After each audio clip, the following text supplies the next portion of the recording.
Hey everyone, I'm back, and today we're going to be talking about The Mask. And this movie came out in 1994, starring Jim Carrey.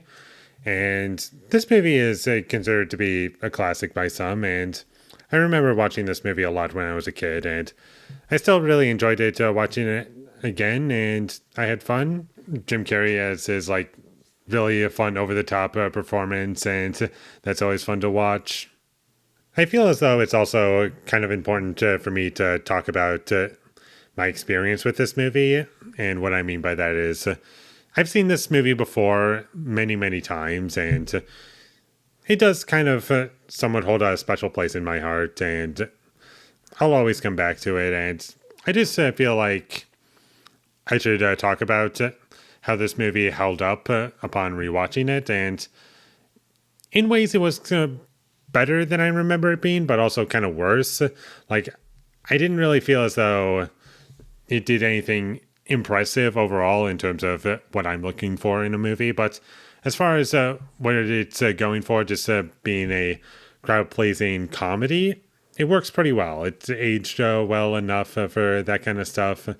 I enjoyed it overall, and there's plenty of memorable scenes, but there's plenty of dated aspects to it on top of that, most notably with the visual effects.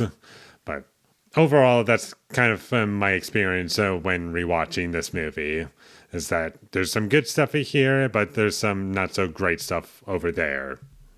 I do think the characters are well set up, and I liked Cameron Diaz in this movie as well. I thought she was enjoyable enough to watch, and this movie basically works because of Jim Carrey. If it had anyone else to play this character, then the movie would not work nearly as well, because there are so many scenes where I can only see him pulling off these scenes in the way that he did.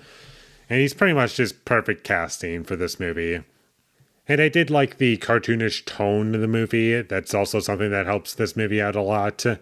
Because if it was taking itself pretty seriously, then I don't think it would work nearly as well. There's supposedly like a couple of different directions that it could have gone that were just like behind the scenes ideas, and I'll get into that a bit more later. Like, supposedly it was supposed to be like gory, but eventually it just turned out into this, and I still liked what we got by the end of it. And it's not a very deep movie, it's not a masterpiece by any means, but as far as like a crowd pleasing comedy from the 90s, it works pretty well. I liked what we got from it. The comedy was pretty funny. I was laughing a decent amount consistently. I didn't think the movie looked bad in terms of how it was shot for most of it. Not saying it was like incredible, but I wasn't upset with the visual presentation of this movie. And the visual effects in this movie, while they don't really look all that great from today's standards, I didn't think they looked terrible for 1994.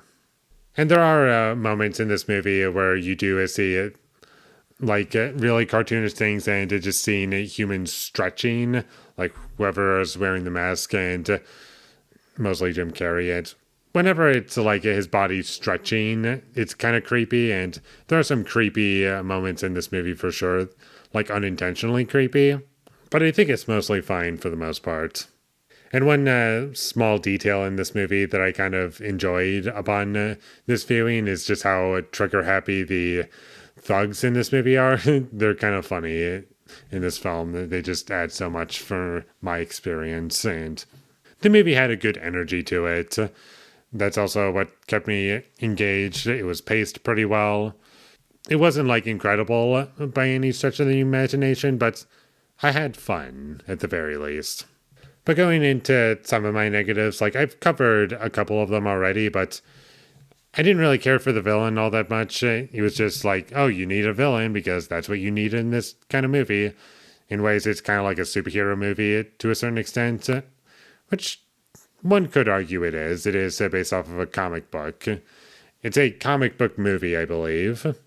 And there are parts of it where you're just going to have to suspend disbelief because of how things are handled and done. And it's just like, okay, this wouldn't happen if it was like thoroughly thought out and was like a bit more grounded.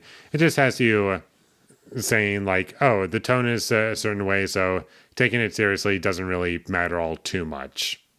And the romance in this movie, while I didn't hate it, I do kind of wish that it was a bit more mature than just like teenage boy level.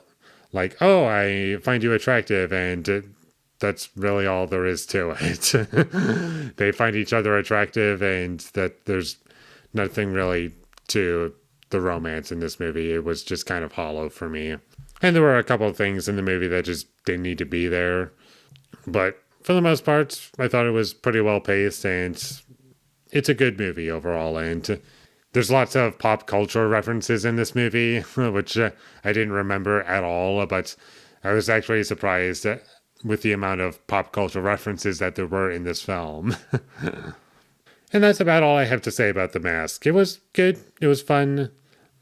Nice, simple entertainment is what I would categorize it as. And it delivers on that, and therefore, I like it. It works. Check it out if you haven't seen it already. It's a good movie. I don't think it's a masterpiece. There are dated elements about it for sure. And I know this movie was loved by a lot of people when it first came out. And everyone was so excited for a sequel. It's going to be The Mask 2.